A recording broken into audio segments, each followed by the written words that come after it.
देवकी नंदन कृष्ण गीता पाठेन तुष्यति यथा न वेदैदानेन यज्ञ तीर्थ व्रतादिभि। भगवान कृष्ण बोलছেন আমি गीता पाठের দ্বারা এতটাই সন্তুষ্ট হই, যজ্ঞ দান তপস্যার দ্বারা সন্তুষ্ট হই না ততটা।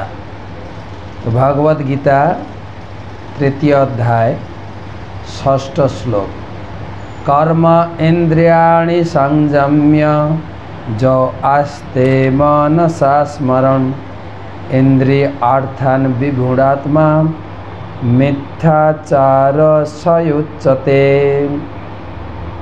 अनुवाद जे व्यक्ति पंच कर्मेंद्रिय संयत करेओ मने मने इंद्रियर विषयगुली स्मरण करे সেই মূঢ় অবশ্যই নিজেকে বিভ্রান্ত করে এবং তাকে মিথ্যাচারী বলা হয়।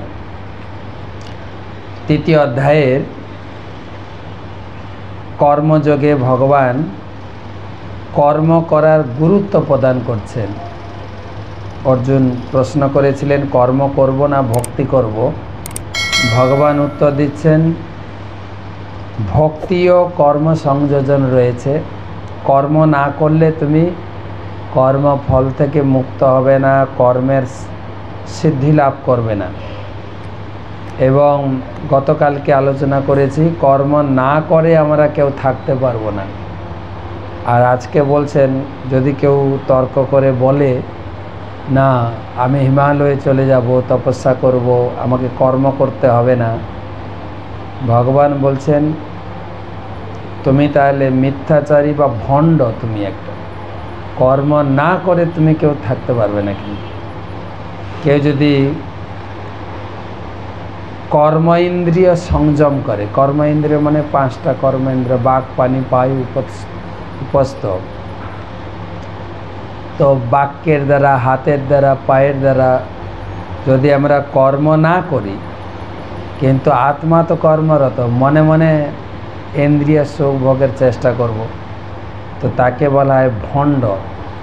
তার থেকে তোমার ইন্দ্রিয়গুলি কর্মে নিযুক্ত রেখে তুমি সঠিকভাবে সঠিক পথে সিদ্ধি লাভ করার চেষ্টা করো। কৃষ্ণ ভাবনামৃতেও ভক্তি জীবনেও প্রচুর পরিমাণে কর্ম, ভগবানের সেবা। যখন এখন চলছে চন্দন যাত্রা উৎসব, চন্দন বাটুন, ভগবানকে চন্দন নিবেদন করুন, চামড় ঢোলাবেন, ভগবানের সামনে জলের ধারা দেবেন, ভগবানকে সুন্দর পানীয় ভোগ লাগাতে পারেন। যেভাবেই হোক কর্মে নিযুক্ত থাকুন। কর্মে নিযুক্ত না থাকলে আপনি কিন্তু একজন ভণ্ড বলে পরিচিত হবেন।